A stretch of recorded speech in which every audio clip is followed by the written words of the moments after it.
appropriate activity, inappropriate activity. Joining us now on the set, CEO of leading enterprise blockchain company Ripple, Brad Garlinghouse. Yes, of course, Ripple, related to XRP.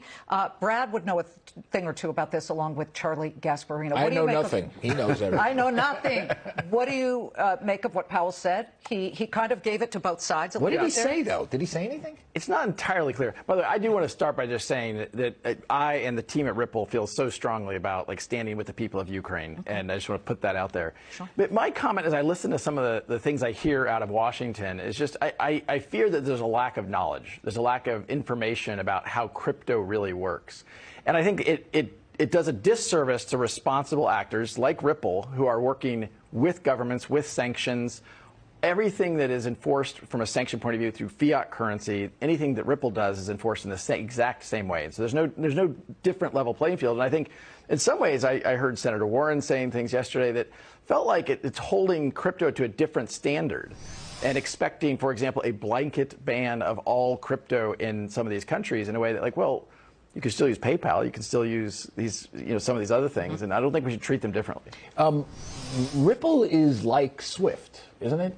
Yes. I mean, Ripple's starting point, kind of our first use case for the technology, the blockchain technology, right, and the digital asset XRP was to solve that cross-border payments problem. Right. Swift is quite antiquated, kind of designed 50 years ago. It's slow, it's expensive, but it is a choke point that the governments use to enforce sanctions.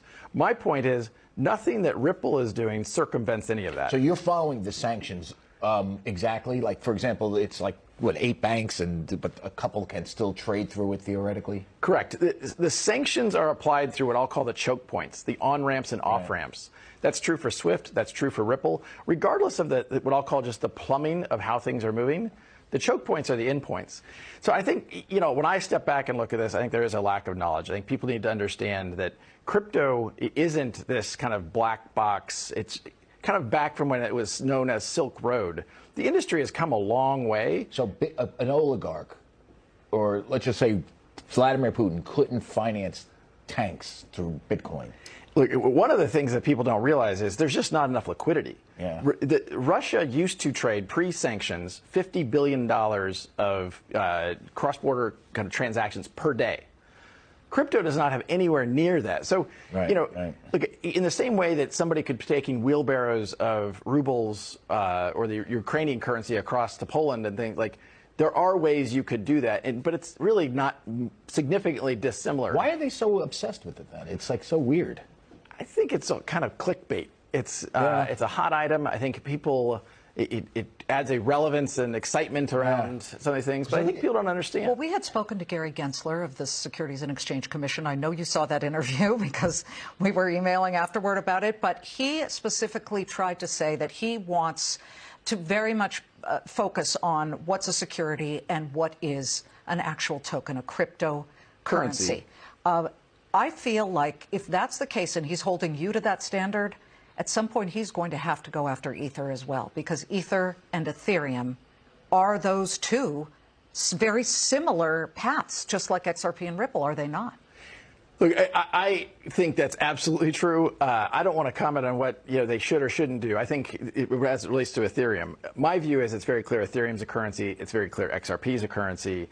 And that the SEC, I mean, he was interviewed yesterday, Gary Gensler was, or maybe it was even this morning, and commented that, hey, we're going to lose some cases. This is the definition of regulation by enforcement. He was going to lose. You think he was saying he's going to lose your case? I don't know what he was saying. But he did say, hey, we're going to lose some, and we're okay with that. That's the definition. Where are you on the case? Let's get an update. The quick update, on Monday was the last day of expert testimony, expert depositions, et cetera. And so the case continues to move forward. We're expecting some decisions from the court, sooner rather than later as it relates to a couple of decisions before the court. But look, it's moved slowly. I think Gary Gensler has continued to kind of go with a narrative that crypto is the Wild West. It's not the Wild West. Are there bad actors? Yes, there's bad actors in all parts of... Well, bad actors in money laundering in U.S. dollars. Right. I found it fascinating from reading the documents for all the stuff they said about how bad it was that you did an unregistered securities. They never say anything bad about your platform. Why is that? I mean, because it's nothing bad. Well, the irony there is, like, we were in the SEC's offices. I met with Chairman Clayton. I was meeting with commissioners. No one ever once said, hey, we think XRP is a security. And then they look backwards and say, Now we think it's all a security. That's a hard argument. Please come back. Brad Garlinghouse of Ripple. We are coming right back. Charlie, thanks to you as well.